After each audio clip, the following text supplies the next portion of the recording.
নানা আয়োজনে দেশের বিভিন্ন জায়গায় পালিত হচ্ছে বিশ্ব পর্যটন দিবস। তবে অন্যান্য বছর সপ্তাহব্যাপী পর্যটন মেলা, কনসার্ট ও সাংস্কৃতিক অনুষ্ঠান সহ নানা বিনোদনের ব্যবস্থা থাকলেও এবার ভাটা পড়েছে অনেকটা। এ নিয়ে হতাশ ঘুরতে আসা পর্যটকরা। তবে আগত পর্যটকদের নিরাপত্তায় সার্বিক ব্যবস্থা নিয়েছে প্রশাসন। শুক্রবার সকালে কক্সবাজার সমুদ্র সৈকতের সুগন্ধ পয়েন্ট থেকে একটি শোভাযাত্রা বের হয়ে লাবণী পয়েন্টে গিয়ে শেষ হয়। পরে সেখানে আয়োজিত অনুষ্ঠান উদ্বোধন করেন জেলা প্রশাসক। তবে অন্য বছরের মতো সাংস্কৃতিক আয়োজন না থাকায় হতাশ পর্যটকরা।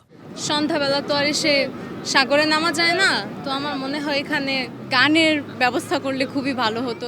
পর্যটন সংশ্লিষ্ট ব্যবসায়ীরা বলছেন, পর্যটকদের কাছ থেকে অতিরিক্ত ভাড়া আদায় সহ হয়রানি রোধে নানা ব্যবস্থা নেওয়া হয়েছে। ঘুরতে আসাদের নিরাপত্তা নিশ্চিতে তৎপর থাকার কথা জানিয়েছে প্রশাসন।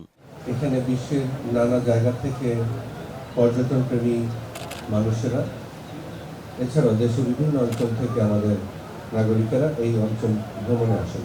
শিয়া বাটার ও ভিটামিন ই সমৃদ্ধ lily glam beauty soap. Lily, always beautiful. এদিকে পটুয়াখালীর কুয়াকাটায় দিনব্যাপী সাঁতার, হাঁস ধরা প্রতিযোগিতা, সাংস্কৃতিক অনুষ্ঠান ও পর্যটকদের ফুল দিয়ে বরণ করা সহ নানা আয়োজন করা হয়। ব্যতিক্রমী নানা আয়োজনে অংশ নিয়ে খুশি ভ্রমণ পিপাসুরা। এবং আয়োজন খুব সুন্দর, সুশৃঙ্খল, প্রশাসনের সহযোগিতায় পরিচালনা হয়। আমরা প্রতি বছরই এরকমের আয়োজন করি, তো আমরা ভবিষ্যতেও আরো এরকমের ব্যাপক পরিস্থিতি বা ব্যাপক আমরা কর্মসূচি নেব। চট্টগ্রামে নগরীর হোটেল সৈকত থেকে একটি শোভাযাত্রা বের হয়ে বিভিন্ন সড়ক প্রদক্ষিণ করে সেখানে গিয়ে শেষ হয়। পরে হয় আলোচনা সভা। রাঙামাটিতে পর্যটন হলিডে কমপ্লেক্স সম্মেলন কক্ষে আলোচনা সভার আয়োজন করা হয়। এ সময় বক্তারা পার্বত্য এলাকাকে আধুনিক পর্যটক বান্ধব এলাকায় পরিণত করার আহ্বান জানান।